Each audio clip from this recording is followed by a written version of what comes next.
Esta reunião da Assembleia Municipal de Abril, apesar de ter uma extensa lista de pontos na ordem do dia, acabou por se tornar sucinta.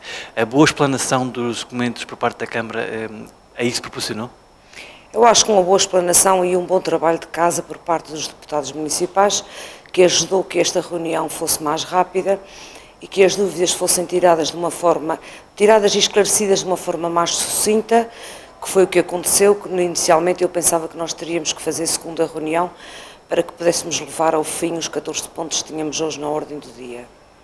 Em relação a esta alteração que foi aprovada ao regimento da Assembleia Municipal, vem de alguma maneira melhorar esta Assembleia, o funcionamento da Assembleia?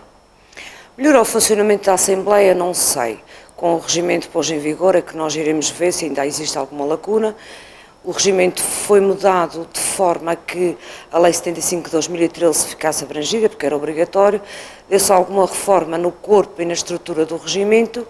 Tal como o deputado municipal Paulo Silva o disse, em qualquer altura poderemos fazer mais alterações, poderá-se fazer correções que se ache que vai melhorar o funcionamento da Assembleia Municipal. Apesar da extensa lista de pontos na ordem do dia, que eram 14, a boa explanação dos documentos enviados pela Câmara e a realidade dos mesmos acabou por tornar simples o que parecia ser uma coisa longa. Sim, de facto, a agenda era bastante grande, previa-se que esta Assembleia Municipal fosse bastante mais morosa do que aquilo que foi, chegou-se a ponderar se efetivamente não se conseguiria acabar hoje a agenda na sua totalidade e haveria uma próxima Assembleia Municipal para concluir a agenda de trabalhos. Não foi aquilo que aconteceu, foi uma reunião célere, mas que me parece que foi suficientemente clara, ponto a ponto, para que nenhum dos pontos da agenda tenha sido reprovado, pese embora alguns dos pontos tenham merecido algumas abstenções, mas em que todos os pontos foram aprovados, boa parte deles até por unanimidade, e isso é também fruto do trabalho que é apresentado aos seus Estados Municipais de uma forma clara e que já vem da apresentação e da votação de todos aqueles documentos em reunião de Câmara e em que tem sido ponto assente deste Executivo e de mim próprio enquanto Presidente desta autarquia, todos os pontos que vão à reunião de Câmara irem acompanhados de uma proposta de deliberação que justifique o porquê daquele ponto e que justifique o porquê da proposta que fazemos em concreto. Portanto, isso facilita depois o trabalho.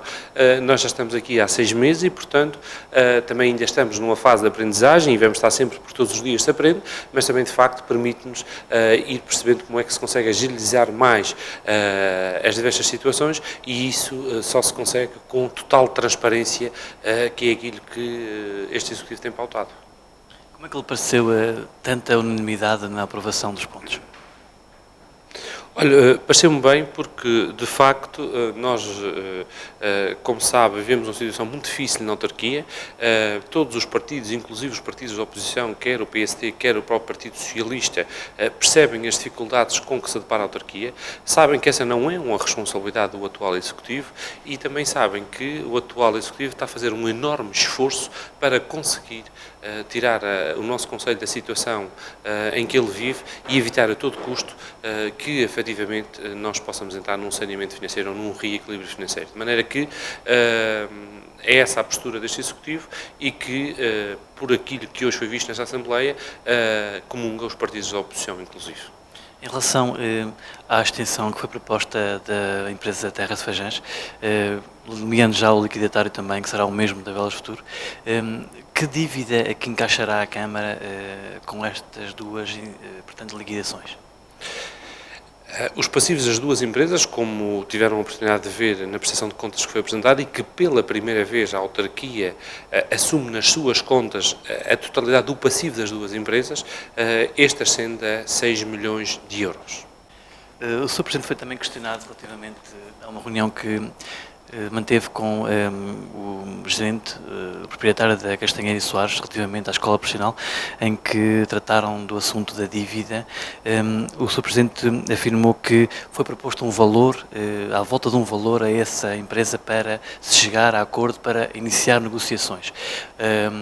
Que valor era esse e em que bases é que se fundamentam para chegar a esse valor? Sim, efetivamente, a Castanheira e Soares pediu uma reunião ao Executivo da Câmara. Essa reunião foi mantida há sensivelmente um mês, entre outros assuntos. Um dos assuntos, e aquele que era mais pertinente, era efetivamente a dívida que a Escola Profissional tem para com esta empresa, nomeadamente quanto à sua construção.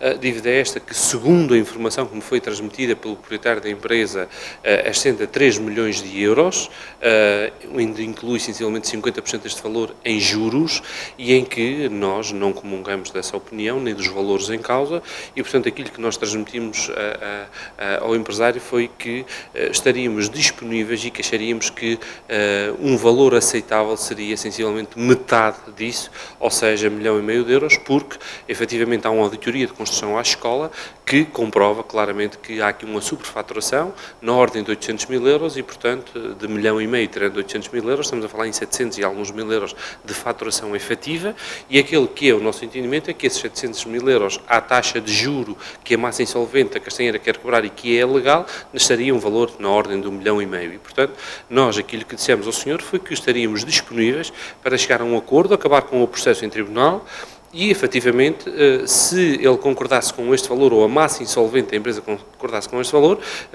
estaríamos disponíveis para encetar uma abertura de diálogo com o Governo Regional na expectativa de, quer o município, quer os outros acionistas da Escola Profissional, quer o próprio Governo dos Açores, arranjarmos uma solução para acabar com este diferendo. No entanto, aguardamos até agora essa resposta, o que ainda não aconteceu. A proposta também da Câmara para a deliberação portanto, da dívida da água que estava até 2013, setembro de 2013, portanto, a Câmara acaba por deixar de sair assim a volta de 75 mil euros. Esse dinheiro, se tivesse sido encaixado nas contas do município, teria dado oportunidade para utilizar os fundos comunitários que ainda dispunha no anterior quadro?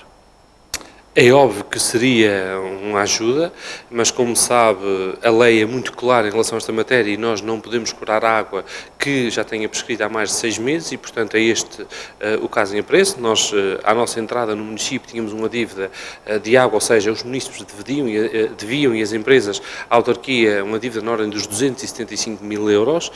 Desse dinheiro já recebemos boa parte. Existe planos de pagamentos com empresas e com municípios na ordem dos 159 mil euros.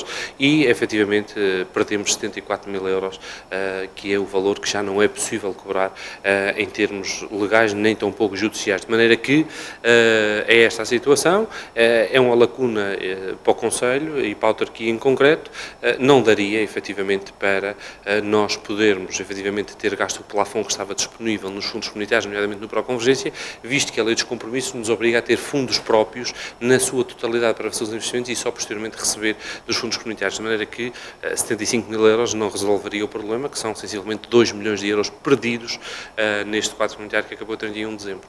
Falando um pouco da gestão diária da Câmara, o Sr. Presidente referiu que a autarquia neste momento paga as faturas num prazo médio de 9 dias.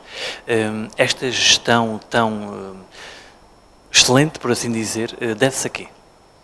Olha, deve-se ao rigor que nós incutimos desde a primeira hora. As empresas atravessam muitas dificuldades e eu não acho que seja um bom procedimento a autarquia, enquanto instituição pública e governamental, neste caso uma autarquia local, estar a fazer compras no mercado local e levar meses para pagar esses equipamentos ou esses produtos que adquire. De maneira que é ponto de honra cumprir aquela que é a lei dos compromissos e até ultrapassá-la, porque a lei dos compromissos pode ir até 90 dias de pagamento, mas a nossa intenção é que sempre que nós compramos, nós temos que ter a verba para pagar. E, portanto, logo que entram as faturas, os procedimentos são feitos e nós emitimos o pagamento. E, portanto, neste momento, a nossa média de pagamentos aos nossos fornecedores é de 9 dias, o que eu acho que na atual conjuntura é um apoio às empresas também.